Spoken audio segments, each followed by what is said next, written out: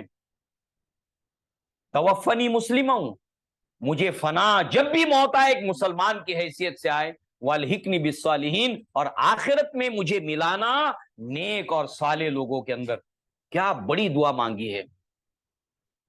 ابو بکر صدیق کے آخری کلمات جو تھے وہ یہی تھے، دنیا میں چھوڑنے سے پہلے، جو سورہ یوسف کی آیت کی سے یہی کلمات تھے۔ اور ابو بکر صدیق ایک دعا مانگا کرتے تھے، ایسی جامع دعا ہے یہ ابو بکر صدیق کی۔ آپ اللہ تعالیٰ سے دعا مانگتے تھے، اللہم اجعل خیرن عمری آخرہ، اے اللہ میری عمر کا آخری حصہ خیر بنا دے۔ اللہ کے نبی نے کیا فرمایا؟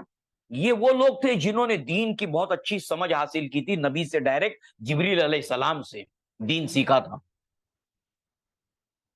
اللہ کے نبی نے فرمایا ایک بندہ گناہ کرتے کرتے کرتے کرتے کرتے لت پت گناہ میں آخری وقت ایسا ہوتا ہے کہ اللہ تبارک تعالیٰ اس کو نیکیوں کی طرف آخری ایام کے اندر موڑ دیتا ہے۔ تو آپ کیا دعا مانگ رہے ہیں؟ پوری زندگی نیکیوں میں گزری، مگر دعا کیا مانگ رہے ہیں؟ اللہم اجعل خیرن عمری آخرہ، میرے عمر کا جو لاسٹ والا حصہ ہے وہ بہترین بنا دے۔ حسن ظن خاتمہ بالخیر کے عنوان کے تحت ایک حدیث اللہ کے نبی کی لائے ہیں محدثین، کہ جب اللہ تعالیٰ کسی کے ساتھ بھلائی کا ارادہ کرتا ہے تو اس کی موت سے پہلے پہلے اللہ تعالیٰ جو آخری دن ہوتے ہیں اس وقت اس کی زندگی کو چینج کر دیتا ہے اور اس کو نیکیوں کی طرف، بھلائی کی طرف موڑ دیتا ہے۔ تو میرے لائف کا جو آخری حصہ ہے اس کو تو بہترین بنا دے۔ اس کے لیے ہم اللہ کے محتاج ہیں۔ ہماری موت کا وقت جب قریب آئے تو وہ دن، وہ مہینے بہتر انداز میں دین کی راہ پر گزریں۔ پھر وجعل خیرن عملی خواتمہ، اور میری زندگی کے اندر جو خاتمے کے وقت کے اعمال ہوں وہ بہتر ہوں۔ اور اب اگر اس دعا کی تشریح کی جائے تو آپ کو معلوم ہونا چاہیے کہ عبداللہ ابن مسعود کہتے کہ 3 لوگ بہت دور اندیش ثابت ہوئے۔ ایک، وہ 2 لڑکیاں جنہوں نے اپنے والد سے کہا تھا کہ اجرت کے اوپر جس کو آپ رکھیں وہ کبھی بھی ہو اور امانت دار بھی ہو، یہ آدمی ہے، یعنی موسیٰ علیہ السلام کے بارے میں، ان کا بہت دور اندیش ثابت ہوئی۔ نمبر 2، وہ وزیر عزیز مصر جس نے یوسف علیہ السلام کو خرید کر رکھا، کتنا فائدہ ہوا بعد میں لوگوں کا یوسف علیہ السلام کے ایسے، کس نے دور اندیشانہ فیصلہ لیا؟ عزیز مصر نے۔ اور ابو بکر صدیق نے صحابہ کرام سے مشورہ کر کے عمر ابن الخطاب کو جو امیر المؤمنین بنایا، کہ سارے فتنوں کو عمر ابن الخطاب نے روک کے رکھا ہوا تھا، امت تک پہنچنے نہیں دیا۔ یہ سب کریڈٹ، خیر، ثواب کس کو جائے گا؟ میرے عمر کا آخری عمل اللہ سب سے بہترین بنا دے۔ اور دعا کے تیسرے حصے میں کہتے وجعل خیرن ایامی یوم القاک، اور میرے لائف کا بہترین ڈے، بہترین دن، یعنی ہماری پوری لائف میں اچھے دن ہوتے ہیں نا، میری زندگی کا سب سے بہترین دن وہ ہو جس دن میری تجھ سے ملاقات ہو، اس سے اچھا دن کوئی نہ ہو۔ کیا دعائیں! کیا یہ انسانی دماغ کام نہیں کرتا؟ یہ اللہ کے نیک بندے کیا کیا چن چن کر اللہ تعالیٰ سے مانگتے تھے، ایسی دعاؤں کے اندر جامعیت ان کے ہوتی تھی۔ ہم اس کو سیکھنا ہے، اللہ کے نیک بندوں سے ہم کو سیکھنا ہے۔ عمر ابن الخطاب دعا مانگا کرتے تھے، اللہم ارزقنی شہادتن فی سبیلک، اے اللہ تعالیٰ تو مجھے شہادت کی موت دے، وجعل موتی فی بلدی رسولک، اور میری موت جب کبھی بھی لکھی ہے تیرے رسول کے شہر کے اندر آئے، کیونکہ رسول کے شہر مدینہ کے اندر موت کا آنا جو علامات ہیں خاتمہ بالخیر کی ان میں سے ایک ہے۔ اور ہوا کیا؟ آپ کی بیٹی حفصہ کہتی ہیں کہ یہ تو دارul امن ہے مدینہ، یہاں پر تو جنگیں نہیں ہو رہی ہیں، تو شہادت کی موت کیسے ہوگی؟ مگر دعا مانگ رہے ہیں۔ اور ہوا کیا؟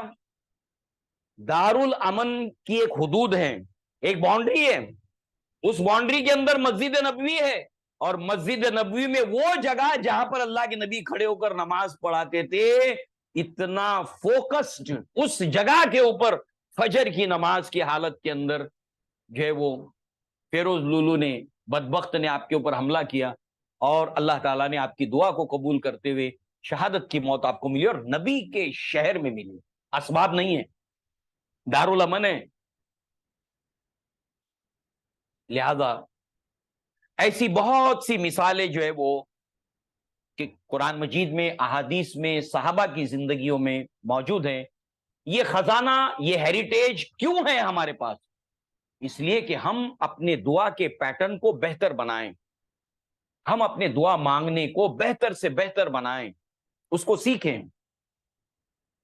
اس کے ساتھ ساتھ دعا مانگتے ہوئے جن باتوں کا خیال رکھنا ہے، سعید خدری رضی اللہ عنہ کہتے ہیں، ما من مسلم یدعو بدعوۃ لیس فیہا اسم ولا قطیعۃ الرحم، کہ جب کوئی مسلمان اللہ تعالیٰ سے دعا مانگتا ہے، اس کے اندر دو چیزیں نہ ہوں، ایک اس نے کوئی گناہ کی بات اس کے اندر نہ کی ہو، اے اللہ تعالیٰ آج جو ہے میں فلاں لڑکی سے ملنے جا رہا ہوں اور میرا آج کام بنا دے، یہ گناہ کی بات ہے، یہ گناہ کی بات، اس میں گناہ کی بات نہیں ہونی چاہیے۔ نمبر دو، اس کے اندر رشتوں کو کاٹنے والی بات نہ ہو، یہ دو باتیں نہ ہوں۔ لہذا اللہ آتا اللہ بہا احدی ثلاثین، تو اللہ تبارک و تعالیٰ تین چیزوں میں سے ایک چیز اس کو ضرور دیتا ہے۔ نمبر ایک، اما تعجل لہ دعوتہ، جو چیز اس نے مانگی وہ دے دیتا اللہ، تم نے جو مانگا وہ دے دیتا اللہ، جو مانگا وہ دیتا ہے۔ نمبر دو، وَإِمَّا أَن يَدَّخِرَهَا لَهُ فِي الْآخِرَةِ، یا اس دعا کو اللہ تعالیٰ آخرت کے اندر ڈپازٹ کر کے رکھتا ہے اجر و ثواب کی صورت میں، اور جب نام اعمال کم پڑیں گے تو وہ ساری دعائیں جو دنیا میں نہ ملی تھیں اجر و ثواب کی صورت میں آتی ہیں۔ بندہ اگر جہنم میں جانے والا ہوتا ہے تو بچ جاتا ہے، یا اگر وہ جنت میں جانے والا ہوتا ہے تو اس کے درجات بلند ہو جاتے ہیں۔ دوسرا، تیسرے یہ ہے کہ وَإِمَّا أَن يَصْرِفَ عَنْهُ مِنَ السُّوءِ مِثْلَهَا، اور یا اس دعا جو اس نے مانگی ہے اللہ تعالیٰ اس کے برابر اس پر سے کوئی مصیبت، کوئی تکلیف کو اللہ تعالیٰ دور کر دیتا ہے۔ اور چوتھی چیز دوسری جگہ پر ہے کہ اللہ تعالیٰ نعم البدل اس کا کوئی دوسرا دے دیتا ہے، اس کی بجائے کوئی دوسرا دے دیتا ہے۔ کیوں؟ کیونکہ ہم نے جو چیز اللہ تعالیٰ سے مانگی، ہم کو نہیں معلوم کہ ہم نے جو مانگا ہمارے خیر ہے کہ شر ہے۔ لہذا اللہ تبارک و تعالیٰ اپنے بندوں کے اوپر بہت زیادہ رحم کرنے والا ہے، تو اس اعتبار سے اللہ تعالیٰ یہ چار میں سے ایک چیز ضرور ہوتی ہے، اس کا انسان یقین رکھے۔ اسی کے ساتھ ساتھ آپ دیکھیں وقت کا معاملہ، اللہ کے نبی نے فرمایا کہ ایک بندہ جو ہے وہ دعا مانگتا ہے اللہ قبول کرتا ہے، شرط یہ ہے کہ معلوم یستاجل، وہ اجلت نہ کرے۔ اجلت کا مطلب صحابہ کو معلوم تھا، مگر پھر بھی صحابہ نے پوچھا کہ اللہ کے نبی مل استعجال، یہ استعجال کیا ہے؟ یہ نہیں کرنا ہے دعا کے اندر، آپ کہہ رہے ہیں اللہ دعا قبول کرتا ہے، بس یہ کام نہیں کرنا ہے، یہ ہے کیا؟ اللہ کے نبی نے اس کی وضاحت کی کہ ایک اللہ کا بندہ دعا مانگتا ہے اور دیکھتا ہے جمعہ سے جمعہ ہو گیا، ایک مہینہ ہو گیا، پچھلے رمضان میں دعا مانگی تھی، یہ رمضان آ گیا، پچھلے 2 رمضان سے دعا مانگ رہا ہوں، کچھ دکھائی نہیں دے رہا ہے، اور پھر مانگنا چھوڑ دیتا ہے۔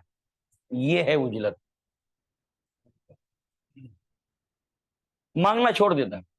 ابراہیم علیہ السلام نے اللہ تعالیٰ سے دعا مانگی، ربنا وبعث فیہم رسول یتلو علیہم آیاتک ویعلمہم الکتاب والحکمہ ویزکیہم انک انت العزیز الحکیم۔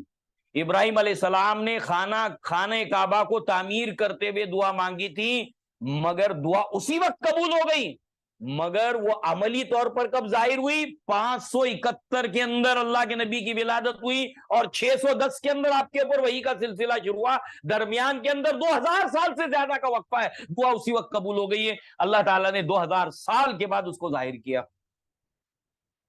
وقت کے بارے میں بھی کہ کون سی چیز کب دینا ہے ہم کو اس کا علم نہیں ہے۔ آج بچوں کو وقت سے پہلے موبائل کے ذریعے سے نالج مل رہا ہے، وقت سے پہلے۔ فائدہ کے نقصان؟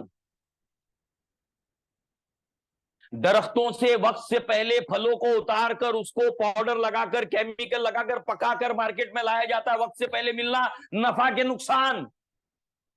اس لیے کسی چیز کے ملنے کا پرفیکٹ ٹائم اللہ کو معلوم ہے، ہم کو نہیں پتا ہے، ہم کو نہیں معلوم ہے وہ وقت۔ اس لیے یہ بھی اللہ کے اوپر دے دینا کہ جب اللہ تعالیٰ دینا چاہے گا بہتر وقت پہ وہ دے دے گا۔ صحابہ کرام نے ہجرت کی مدینہ کی طرف، مدینہ جاتے ہی صحابہ کو مکہ کی بہت یاد آتی تھی۔ ایک تو اپنا گھر، رشتہ دار، وہ سب انسان تھے، وہ انہیں اپنے گھر والے رشتہ دار یاد آتے تھے، اور جہاں انسان پیدا ہوا ہے اور جہاں اللہ کا گھر ہے اس کی بہت یاد آتی تھی۔ اللہ کے نبی کو کہا گیا کہ اللہ کے نبی مکہ کی بہت یاد آتی ہے۔ یہ صحابہ جو ہجرت کر کے آئے ہیں، صحابیات تو ہجرت کر کے آئے ہیں، اللہ کے نبی نے دعا کی، اللہم حبب الینا المدینہ کحبنا مکہ، اے اللہ مدینہ کو بھی ہمارے لیے ایسا ہی محبوب بنا دے جیسے تو نے مکہ کو ہمارے لیے محبوب بنایا۔ اللہ تعالیٰ نے مدینہ کی محبت صحابہ کے دل میں ڈال دی۔ مگر 6 سال ہونے کے بعد اللہ کے نبی نے خواب دیکھا کہ آپ عمرہ کر رہے ہیں، صحابہ کو حکم دیا کہ جس کو چلنا ہے تیاری کرے عمرہ کی۔ اب دیکھیے ہجرت کے 6 سال کے بعد، 6 سال بعد مکہ دیکھنے کا، حرم دیکھنے کا موقع مل رہا ہے۔ صحابہ کیسی کیسی دعائیں کر کے تیاری کر کے مکہ کی طرف چلتے ہیں، اور ہاتھ آیا منہ نہ لگا، بس اب قریب ہے مکہ، حدیبیہ کے مقام کے اوپر روک دیے گئے، نہیں جا سکتے، یہیں سے واپس جاؤ۔ صلح حدیبیہ ہوئی، کیسے جذبات تھے صحابہ کے کہ مکہ گھر تک پہنچ گئے مگر طواف نہیں کر سکے، اور یہاں سے واپس بھیج دیا گیا صلح حدیبیہ۔ مگر اس صلح کے مطابق اگلے سال آنے کی شرط تھی۔ پہلے سال میں نبی کے ساتھ 1400 لوگ تھے، مگر اس وقت مدینہ کے اندر کچھ لوگ ڈرے ہوئے بھی تھے کہ پتہ نہیں قریش کیا کریں گے۔ اگلی بار وہ تعداد ہو گئی 2000، 1400 سے کتنی ہو گئی؟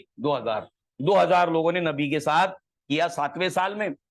8ویں سال کے اندر مکہ فتح ہوا، اس وقت آپ کے ساتھ 20,000، مکہ فتح ہونے کے 2000 اور شامل ہو گئے، طائف اور حنین کے اندر 10,000 اور شامل ہو گئے، قریب 22,000 لوگ 8ویں سال کے اندر۔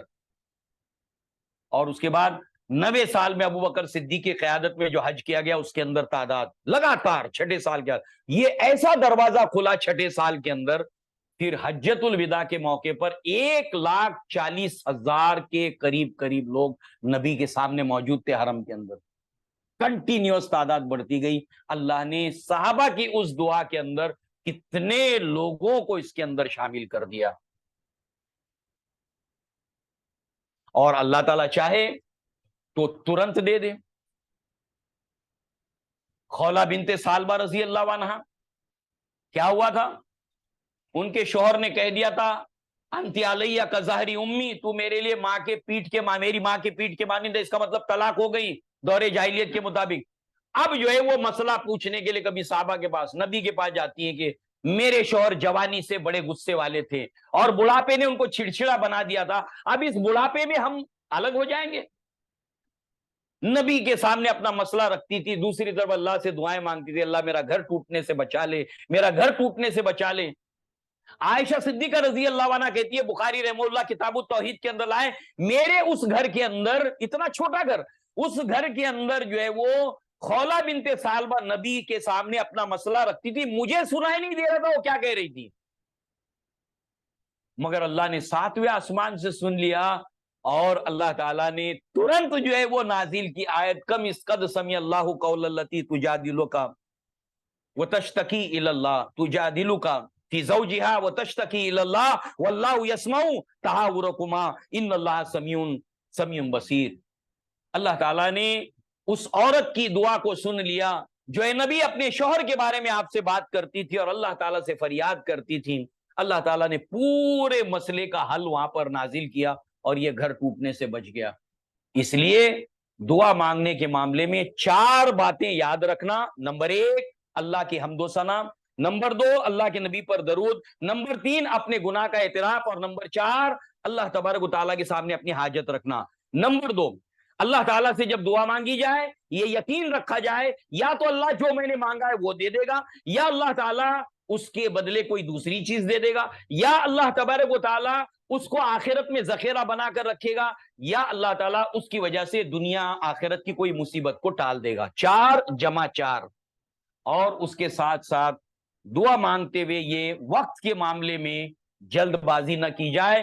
1 سال نہیں، 2 سال نہیں، 10 سال ایک ہی دعا کو مانگنے کا مطلب یہ ہے کہ آپ کو اللہ سے اتنی امید ہے کہ 10 سال کے بعد بھی آپ وہ چیز مانگنا نہیں چھوڑ رہے ہیں۔ یہ اللہ کے اوپر وشواس ہے آپ کا، یہ یقین اللہ تعالیٰ کے اوپر۔ بہرحال اس کے علاوہ بہت سی باتیں ہیں مگر ہم اسکیپ کرتے ہوئے بس ایک آخری بات، جب اللہ کے نبی کی دعاؤں کو بندے اللہ کے سنتے ہیں تو ان کے دل میں خیال پیدا ہوتا ہے، اللہ کے نبی تو اتنی ساری دعائیں مانگتے تھے، اتنی ساری دعائیں ہم کو اتنی یاد نہیں رہتی۔ اس کا طریقہ یہ ہے کہ نبی صلی اللہ علیہ وسلم نے جو دعا مانگی ہے اس کو سمجھا جائے اپنی زبان میں، اور اپنی زبان میں وہی ساری چیزیں کہی جائے جب تک کہ وہ دعا اس طرح سے یاد نہیں ہوتی، ایک طریقہ یہ۔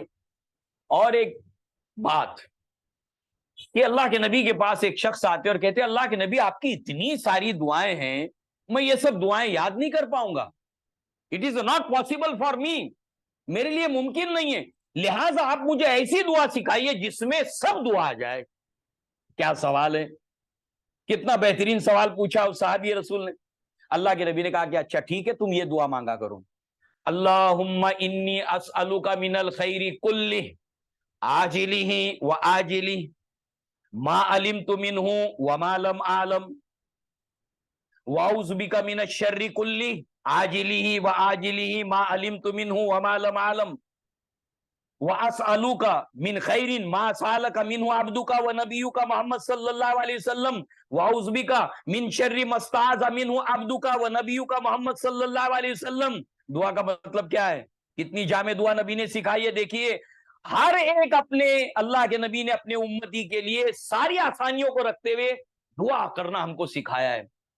اللہ نے ہم پر بہت بڑا احسان کیا، اللہ کے نبی کو بھیج کر کہ اللہ کے نبی نے اللہ تعالیٰ سے ہم کو قریب کر دیا دعا کے ذریعے سے، اور وہ سارے طریقے ہم کو سکھائے۔ دعا کا مطلب کیا ہے؟ اے اللہ میں تجھ سے سوال کرتا ہوں خیر کل کا، ٹوٹل، اب جب کل خیر آ گیا اس میں سے کوئی چیز باہر نہیں جاتی ہے، من الخیر کلی، سارے خیر کا میں تجھ سے سوال کرتا ہوں، وہ سارے خیر جو مجھے جلدی ملنے والے ہیں یا دیر سے ملنے والے ہیں، ان سب خیر کا میں تجھ سے سوال کرتا ہوں۔ معلوم تو منہ وما لم اعلم، جو خیر مجھے معلوم ہے کہ ملنے والا ہے، کل پیمنٹ آنے والا ہے مجھے معلوم ہے، اور جو مجھے معلوم نہیں ہے، معلوم تو منہ وما لم اعلم واعوذ بک من الشر کلی، اے اللہ میں ان تمام شر سے تیری پناہ مانگتا ہوں، کل شر سے، جو شر مجھے جلدی ملنے والا، دیر سے ملنے والا، جس شر کو میں جانتا ہوں، جس شر کو میں نہیں جانتا ہوں، ان تمام شر سے میں تیری پناہ میں آتا ہوں۔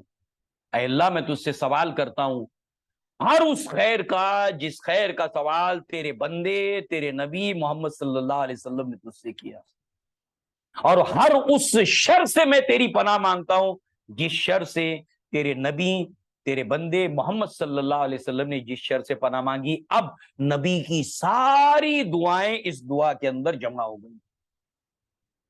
اللہ تعالیٰ سے دعا ہے کہ اللہ تعالیٰ الدعاء هو العبادہ، دعا جو عبادت ہے، یہ عبادت کا طریقہ اللہ تعالیٰ ہمیں وقت کے ساتھ بہتر سے بہتر ہمارا بنائے۔ اقول قولی ھذا واستغفر اللہ لی ولکم ولسائر المسلمین والمسلمات وآخر دعوانا ان الحمدللہ رب العالمین۔ السلام علیکم ورحمۃ اللہ وبرکاتہ۔